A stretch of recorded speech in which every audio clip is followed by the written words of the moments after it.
शुरुआत एक आदमी से होती है जो एक सुनसान जंगल में दौड़ता हुआ दिखाई देता है। वह बहुत डरा हुआ लगता है। जैसे जैसे रात होती है वह सुरक्षा के लिए एक पेड़ पर चढ़ता है, लेकिन डाल टूट जाती है पर वह गिरकर घायल हो जाता है। अपने बैग की ओर ड्राइव हुए वह एक डरावनी आवाज़ सुनता है। डर के मारे वह जम जाता है। तभी कुछ उसे खींचकर अंधेरे में ले जाता है। इसके बाद हमें मीना से मिलवाया जाता है, जिसने अपनी माँ को 15 साल पहले खो दिया था। वह आयरलैंड में अकेली रहती है और एक पेट शॉप में काम करती है। शॉप का मालिक मीना को एक पेट अपने घर ले जाने के लिए देता है, क्योंकि वो इस पेट को जू में शिफ्ट करना चाहता था। अगले दिन मीना उस पेट को लेकर जू जाने के लिए निकलती है और रास्ते में मीना को उसकी चूहा बहन की कॉल आती है, जो उसे कॉल बैक करने का कहती है, लेकिन मीना उसे कॉल नहीं करती। जू जाते हुए रास्ते में मीना की कार खराब होने की वजह से उसे एक जंगल के बीच रुकना पड़ता है, जिस वजह से वो बहुत ज्यादा परेशान हो जाती है। वो अपनी कार से बाहर निकलती है तो उसे एक बोर्ड नजर आता है जिस पर लिखा था पॉइंट ऑफ नो रिटर्न, यानी मीना के लिए यहाँ से निकलना नामुमकिन था। ये पढ़कर मीना खुद को शांत करती है और पेट को साथ लेकर बाहर निकलने का रास्ता ढूंढने लगती है। काफी देर चलने के बाद भी उसे जंगल से निकलने का रास्ता नहीं मिलता और न ही उसे वहाँ कोई नजर आता है, इसलिए वो घबरा जाती है। उसी वक्त मीना को वहाँ एक सफेद बालों वाली औरत मैडलिन भागती हुई नजर आती है। मीना उसका पीछा करती है तो मैडलिन एक जगह जाकर एक दरवाजा खोलती है और मीना से कहती है, तुम्हें 5 सेकंड में इस दरवाजे से अंदर आना होगा, क्योंकि उसके बाद ये दरवाजा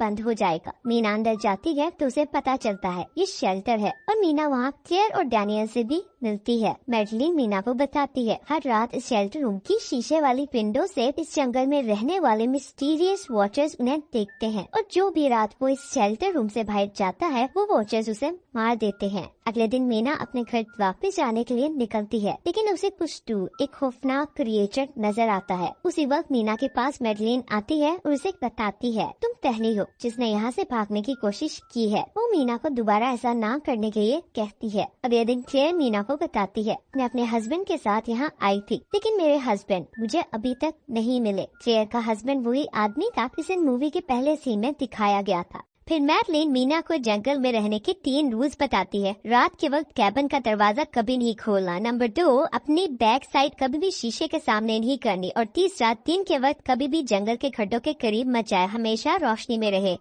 मीना को ये सब बहुत अजीब लगता है। वो यहाँ से निकलना चाहती थी और वॉचर्स को देखना चाहती थी। एक रात वो शीशे की तरफ बैक करके लेट जाती है, जिस पर वॉचर्स को गुस्सा आ जाता है और वो शीशे को जोर जोर से मारना शुरू कर देते हैं, पर मैडलिन किसी तरह सिचुएशन को कंट्रोल करती है और रात इसी तरह से गुजर जाती है। अगले दिन वो डैनियल के साथ जंगल में घूम रही होती है। मीना उसे बोलती है कि उसे मैडलिन की बातों पर बिल्कुल भी यकीन नहीं है। इन खड्डों में यकीनन बाहर जाने का रास्ता हो सकता है।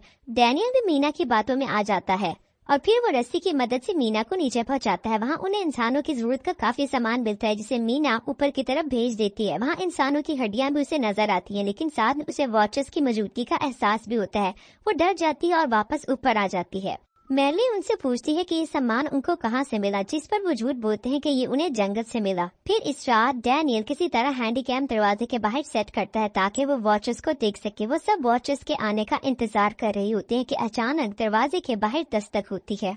कैमरे में उनको इंसानी टांगे नजर आती हैं। कायरा इस आदमी की आवाज सुनकर बोलती है कि ये उसका हस्बैंड है, इसको अंदर आने दो, पर मैडलिन मना कर देती और बोलती है कि जो आदमी बाहर है वो उसका हस्बैंड नहीं है। अगर सबूत चाहिए तो उससे कोई सवाल पूछे। कायरा उस आदमी से एक बुक का नाम पूछती है, जिस पर बाहर से कोई जवाब नहीं आता। कायरा जान जाती है कि बाहर आदमी उसका हस्बैंड नहीं है बल्कि वो वॉचर है।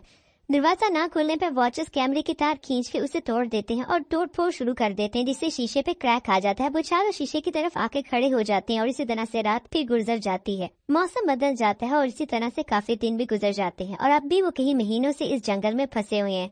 मीना जंगल का नक्शा भी तैयार करती है ताकि उसे बाहर निकलने का कोई रास्ता मिल सके। आहिस्ता आहिस्ता खाने की भी किल्लत जंगल में शुरू हो गई थी। वो काफी देर भूखे रहते, जिसकी वजह से उनकी ज़हनी और जिस्मानी हालत खराब होना शुरू हो गई थी। मीना को अपने बचपन का वाकया बार बार सताता था कि किस तरह उसकी एक लापरवाही की वजह से उसकी कार का एक्सीडेंट हो गया था, जिसकी वजह से उसकी माँ की जान चली गई और बहन भी काफी जख्मी हो गई थी। इसी वाकये की वजह से वो अपने आप को कसूरवार मानती थी और लोगों से दूर रहती थी।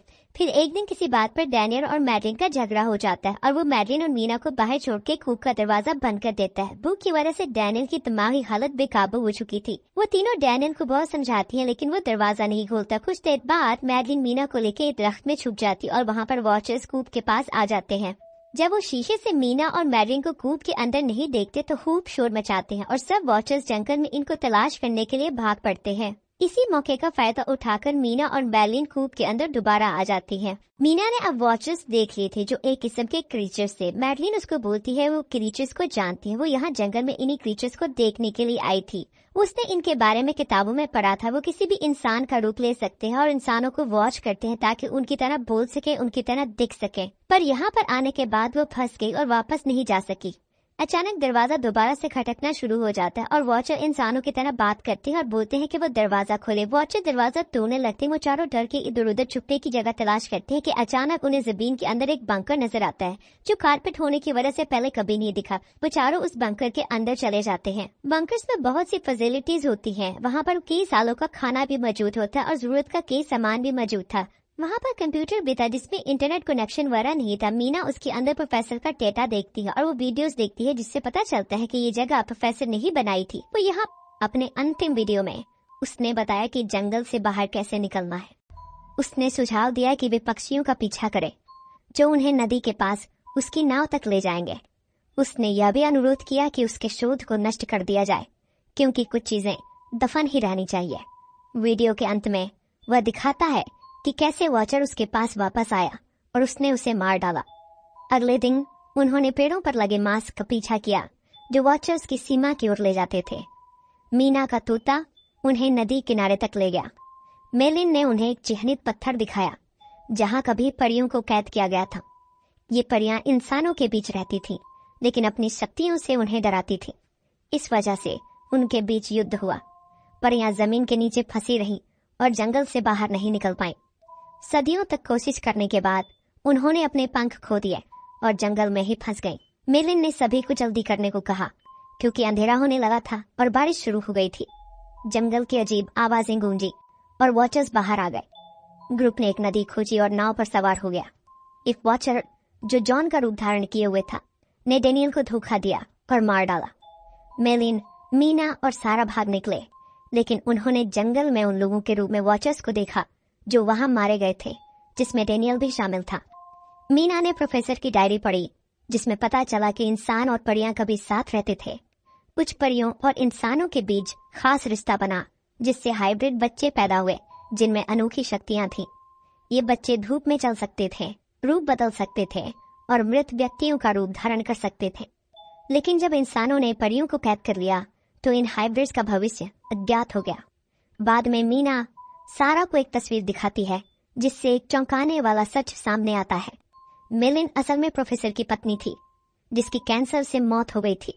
इसका मतलब था कि जंगल में जो मेलिन उनके साथ थी वह वही वॉचर थी जिसे प्रोफेसर ने पकड़ा था। प्रोफेसर ने उम्मीद की थी कि वह वॉचर उसकी पत्नी का रूप धारण कर उसे वापस ला सके। एक और बड़ा मोड़ तब आता है जब असली सियरा अपने घर लौटती है और पता चलता है कि मीना के साथ जो सियरा थी वह मेलिन के रूप में वॉचर थी। मेलिन जो तेजी से अपना रूप बदल सकती थी मीना का सामना करती है।